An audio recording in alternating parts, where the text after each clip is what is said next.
Assalomu alaykum azizlarim. Bugungi ochirim sizlarda yarashuv bormi yoki yo'qmi haqida bo'ladi. Niyatingizni oldim shifoli bo'lsin. Xo'p, men kartalarimizni aralashtirishni boshlayman. Aqlingizdagi inson bilan sizlarda yarashuv bormi?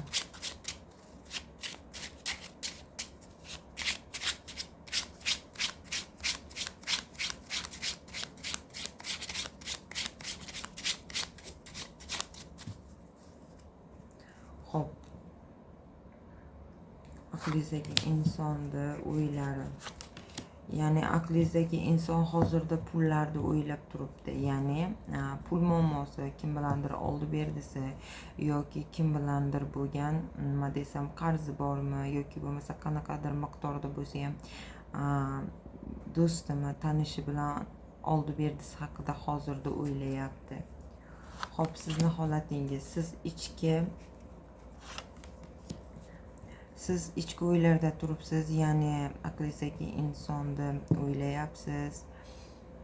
Uni nima desam, uni yo'liga termulib turibsiz, ya'ni sog'inyapsiz deb u insoningizni kutyapsiz.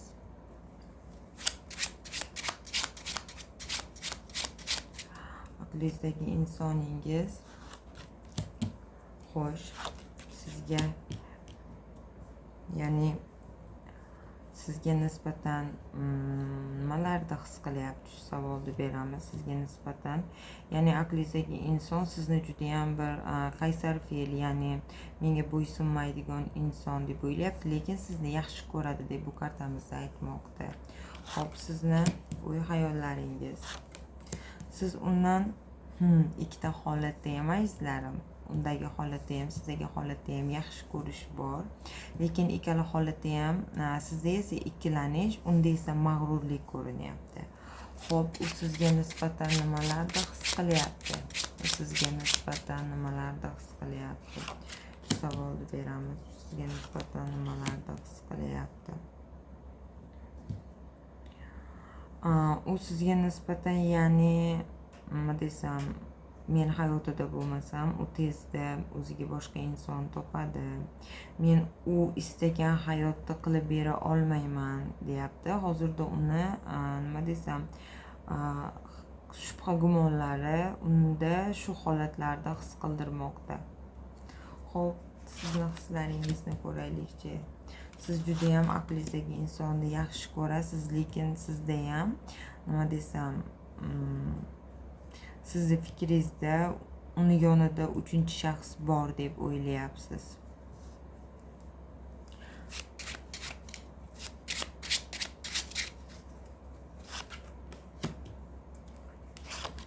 Aqlingizdagi inson siz bilan uchrashmoqchi, faqatgina hozirda u insoningiz juda ham bir chigalliklarda, ikkilanishliklarda turibdi.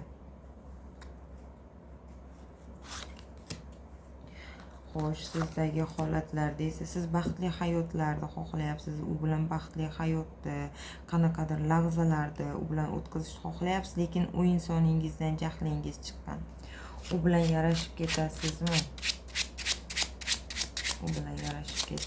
Xo'sh, savolni beraylikchi.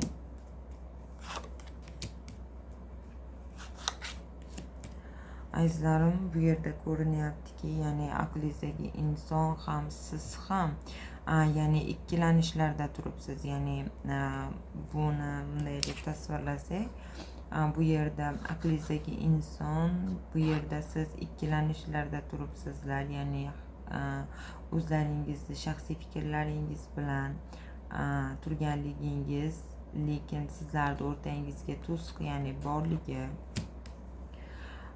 Ikkala holatda ham, ya'ni aqlingizdagi inson ham o'ylayapti ham, siz ham, aqlingizdagi inson ham o'ylayapti. Shubha gumonlar bor, lekin sizlarda uchrashuv borligi bu kartamizda chiqyapti. Chunki sevgi kartamizda aytmoqdaki, aqlingizdagi inson siz kutmagan vaziyatda hayotingizga kirib keladi, ya'ni yarashuv borligini bu yerda aytib bermoqda. Xo'p, aqlingizdagi insonga nisbatan siz sevgan insoningizni, ya'ni yoqtirgan insoningizni juda ham yaxshi ko'rasiz. aqlingizdagi insoningiz sizni ishlaringiz yo'liga tushib, siz endigina u insoningizsiz ko'nikkaningizda, ya'ni hayotingizga kirib kelishini bu kartamizda aytmoqda. Xo'sh, yana nima deyapti? Aqlingizdagi inson sizni kuzatayotganligini bu yerda aytmoqda. Xo'p, qanaqa qilib? Sizda aytmoqdaki, bu yerda men bu insonni o'z holiga qo'ysam qanaqa qadam bosadi, ya'ni qanaqa harakatlar bilan menga javob qaytaradi deb bu yerda aytmoqda. Siz o'zingiz ya'ni ich etingizni yemiryapsiz deb aytyapti. Nimagaki unda uchinchi shaxs bor, yo'q, hamma narsa uchinchi shaxsga bog'liq emas. Uni holatida nima desam, balkim bo'lishi mumkindir, ishi yoki bo'lmasa oilasidagi muammolar yoki bir qarz, ya'ni bu yerda kim bilandir oldi berdisi haqida aytdim. Shular bo'lishi mumkindir. Sizda o'ylayotgan narsalaringiz nima desam, bir xato, ya'ni shubha gumon sizni qamrab olganligini bu kartamizda aytmoqda. Aqlingizdagi inson esa shunchaki sizni bu yerda kuzatayotganligi, ya'ni sog'inyapti, yoningizga kela olmayapti, nima desam, mag'rurligi sababli biroz nima desam, siz qaysar emassiz, aqlingizdagi inson aslida qaysar, u sizni ya'ni qaysar deb o'ylab, nima desam, yoningizga qaytganda kechirmaysiz degan o'y fikrlarda turibdi. Bugungi ochirim shulardan edi azizlarim. Keyingi ochirimlarda ko'rishguncha sog' bo'linglar.